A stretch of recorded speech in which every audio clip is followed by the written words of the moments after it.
I was just watching yesterday's press conference by Kayla McInerney and some lady from the Republican Party in Michigan talking about the discrepancies with the lawyer for Team Trump or the election Trump or whatever the organization is that gets Trump elected. McInerney ends that briefing press conference questions with like a big mic drop, boom moment. I love those. Those are so entertaining. Welcome to How to Build a Tent. My name is Matt Williams. Thank you for listening to the show. Sharing the show with a friend. We're part of the Fight Laugh Feast Network. Go to flfnetwork.com, put an HTBT in the memo field and put it. And you'll get a sweet mug like that. You'll get tons of other great benefits. 15-ounce mug, fantastic, and other great things. So many of you have been subscribing, listening, understanding the importance of this time as we're getting censored, kicked off social media sites. If this content is valuable to you, you need to go support us right now. So we have time, we have the finances to build our platform. If you wait till we're kicked off, and we don't have the money to build the platforms, then we're not going to be around. So now is the time to help us and support us as we proclaim the Lordship of Jesus in every area of life. Thank you so much to everyone who has subscribed and been helping, being a part of this. You guys are part of this. It's not just us and you guys are sending us money, but when you send us money, when you're praying for us, when you're listening, when you're sharing the show, that is as crucial of a part as what we do here. And so it is not you guys just sending us money like we're some crazy Joel Osteens, but you guys get to be part of what the Lord is doing. And so I just want to say thank you so much for that. You guys are so valuable to us. We appreciate all of you. If you want to email me, you can email me, Matt, at howtobuildatent.com. Find me on all the social media sites at How to Build a Tent. For now, you can definitely find me on Parler. I have a great episode on Parler and the issues. It's back in July, and people are just researching and re-listening to that one again.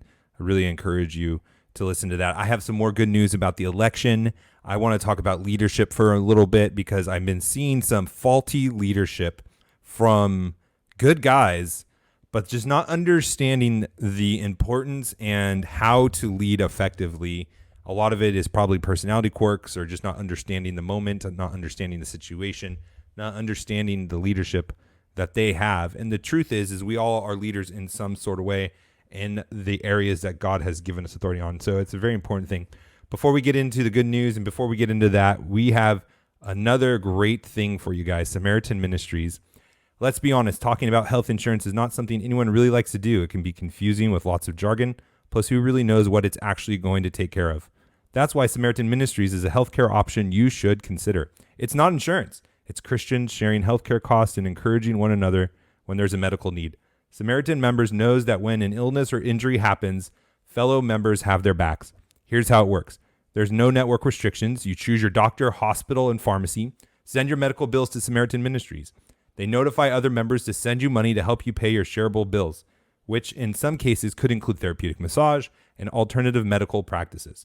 Samaritan members send a fixed amount every month directly to another member, and the cost for one person could be as low as $75 a month. You can join Samaritan Ministries any time of year. Why not today? Learn more at SamaritanMinistries.org. That's SamaritanMinistries.org. SamaritanMinistries.org. That is a really great company, and this is just me after the ad read, just telling you that is a wonderful option that you guys should really consider. Really glad to be partnering with those guys.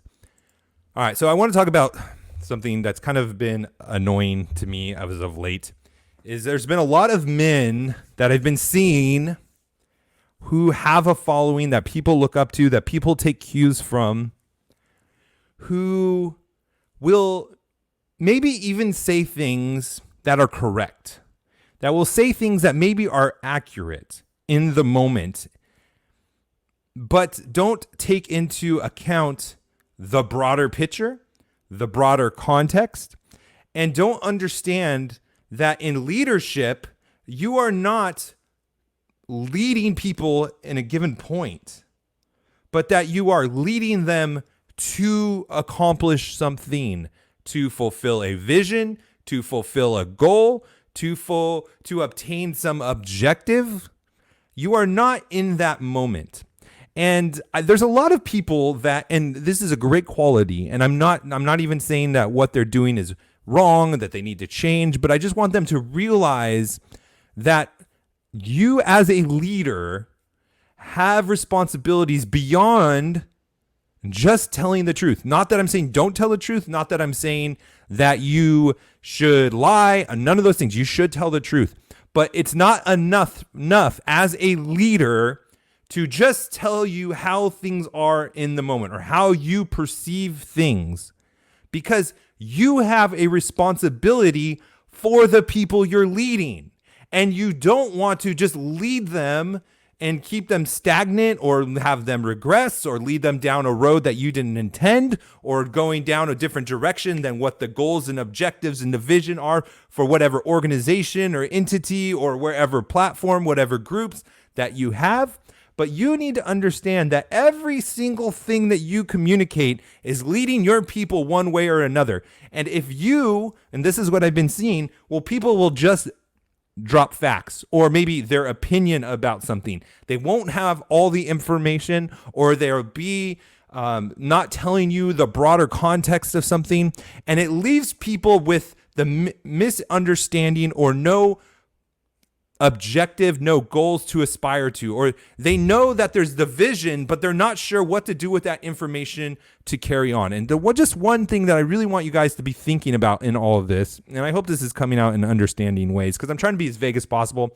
I don't want to call anyone out in this instance, because again, I don't think they're being wrong, but I just don't think they're understanding the context and the picture and the importance of what leadership really means and what you're actually doing as a leader. Is you're leading people from where they are to where you are leading them to go, which means that when you give information, it's not isolated. It's not a fact all by itself that can be digested, consumed in and of itself. But you need to attach that fact, that truth, whatever point you're talking about, that comment, that critique, that encouragement, whatever it is, you need to attach it to the goal and vision where you're going and lead people to it. Okay, so this is true. Why is it true? What's the good of it? What's the bad of it? And how do we fit that? And how do we respond? How do we act? How do we treat that with our goal and with our the vision that we're trying to create, to fulfill, to make to actualize.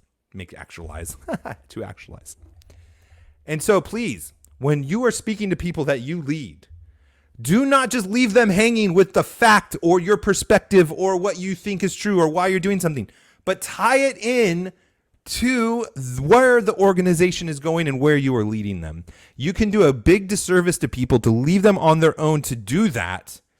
And then you're going to have people scattering in a bunch of different ways. So part of your responsibility as a leader is to not just have information and provide people information that's true, but to tie that into the vision and the goal so people are not left on their own to try to figure out how that fits in with the objective and where everything is and things like that. Okay. And along those lines, the GOP for the longest time, and it feels like the longest time, it really hasn't. I mean, the election has only been over for a couple of days. That is the voting part of the election, but there is a long period left of legal battles. And you guys might, and I just want to say this on a side note before I get into what I wanted to talk about with the GOP, is I know that this show is not about politics. And I know that this show is not particularly specifically about elections and the legality of it and the process of it. But this show has been doing really great numbers just talking about this subject. And you may be asking, why are you talking about this and not business, economics and stuff? Because guys, at this point, it's not about Trump or Biden. It's about our system. And if our system doesn't work, I don't know what to talk about with finance. I don't know what to talk about with business. I don't know what to talk about and give you advice on how to start your business, because this whole country is going to be over. If we do not have faith in our elections, it's over. It's over.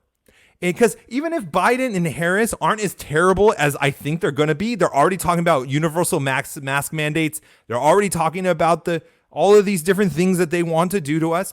Even if they're not as terrible, the next crew is going to be more terrible. And the crew after that's going to be more terrible. And you know why I know they're going to be more terrible? Because they're not going to have any legitimate opposition. They're going to be able to do whatever they want on two folds. One, anyone who's conservative and opposes their party, the Democrat Party, and the progressive Marxists that they are going to be so discouraged and are going to become so apathetic because the system is cheating against them that they're not going to show up to vote. So it's just a fraud. It's a scam. And two, even if people do show up to vote, They got away with the biggest coup in history. And I'm not even just saying this big coup is just the election. It started back in 2016 when they started spying on him. There's no difference. It's one long coup. And so next election, they're just going to say, oh, we'll just do the same things. We'll run all the plays. We'll cheat. We'll have dead people vote. We'll make sure the Republicans can't watch the counting of ballots. We'll have everyone mail in ballots. We'll have different rules for the conservative districts, and we'll have different rules for the liberal districts. And they'll be able to do anything they want in office because they control the votes.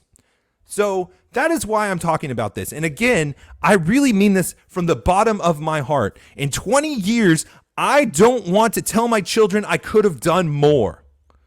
That we used to live in a different country and I just let it slip away, not doing every single thing I could to fight against this. And so that includes this show. And that's why I'm talking about this. And you guys have been great. The numbers are up. So obviously this is important to you too. And I'm so thankful for that. And I wanted to encourage you. I don't like brag about my numbers because really they're my numbers. And just if you guys are getting benefit from it, that's all that matters. Who cares how my numbers are? But this is the part of the warfare where they're trying to discourage you and make you feel like you're all alone and you're a Looney Tune for just not accepting Joe Biden. I'm telling you, there's thousands and thousands and thousands of people that are listening to this show that aren't turning away, that are tuned in and engaged and wanting and feeling the same ways you are, that are looking to stand up for justice. And I just want you to be encouraged by that. Our numbers haven't dropped off at all. They've been going up. So be encouraged with that. Something else to be encouraged by. Mitch McConnell comes out and supports the fight of President Trump. On November 9th, mark this day, the most powerful Republican in Congress stands firm with the president as he fights these legal battles and says the far left mobs don't lecture him. He does not want a lecture from far left mobs. Now, this is important because you need to understand politicians. They understand leadership too. And granted, they're not great leaders and they're not the best leaders because they are taking cues from the electorate. Now, you got to remember, Mitch McConnell just survived one of the most expensive campaigns against him in history. They were coming after him as a threat. So for him to stand up now, and we've been wondering, where are all these GOP? There's been a few and far between. But the most powerful Republican in Congress is standing with the president. Arguably, besides the president, the most powerful Republican just in general, the leader of the party, if you take away the president from this, is supporting him. It's because what he has seen, he believes Trump can win. Yeah, I know that's not great leadership, and I know that's typical politician, but it's true. But that should encourage us that what Mitch McConnell has seen and the evidence that the Trump team has laid out has given him the confidence to stand with the president. That is just not some on the whim kind of thing like I was talking about before and people not understanding the significance of leadership and all that stuff. He knows every single price that he's going to pay for this, and he thinks it's worth it because he thinks Trump has a great chance of winning. If he did not think Trump had a great chance of winning this, he would not have said anything. Or he would have came out and congratulated Biden, just like all the other terrible people. Mitt Romney, I'm looking at you. And what should even further encourage you with what Mitch McConnell did, he did it after leaving a meeting with A.G. Barr. You know, the head of the DOJ, the Attorney General. He did this after leaving a meeting with A.G. Barr. What do you think that they were talking about? What do you think A.G. Barr has to do with this meeting and this conversation and this topic? A lot. And apparently he's back from vacation. Maybe he didn't even go on vacation. Maybe it was just a, misdirection of, if you will.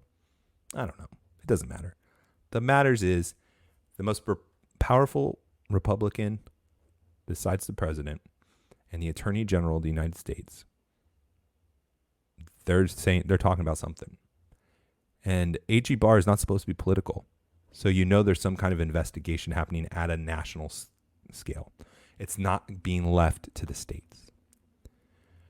And remember the context and the things we've talked about before. There is overwhelming evidence of fraud.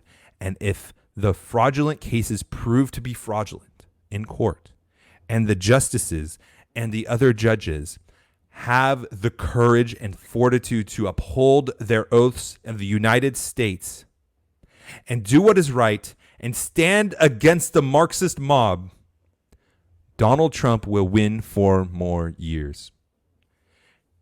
But we need to continue to fight. We need to continue to call our representatives, even the Democrats, because the more they see the outrage of Americans, even if they won't do what we want, the more scared they will be, the less strong that they will be able to make statements. Even if it's people you've already talked to that are Republicans, go encourage them some more. Call them back. These things matter. Hundreds of calls matter. They have a formula in their minds. When you have 100 calls, they really think 100,000 people care. It's like those matching donations. Give $1, it's like giving $100. When you give a call to a representative, it's like 1,000 calls. Be out there and calling people. Be encouraging, sharing encouraging content like this show. Be encouraging facts, encouraging investigations, encouraging tweets. All of those things. Be sharing, be fighting, be big. We need to get big in more than one way. And one of those ways is protesting, sharing on social media. All of these things really matter, guys. Don't give up. Take courage. Let's not look back in 20 years and tell our children we could have done more. If you have money to donate to these, the legal defense funds or whatever Trump is using, the senators are using, give to them. It's going to be cheaper to give to these defense funds now than letting the Marxists take over our country. In the long term, it's a very great and good investment. Let's die on hills today so that our children don't have to die on them tomorrow. Tony from the Patriarchy said that. And it's great. It's perfect. Let's die on the hill today so that our children don't have to die on it tomorrow. We'll talk to you tomorrow.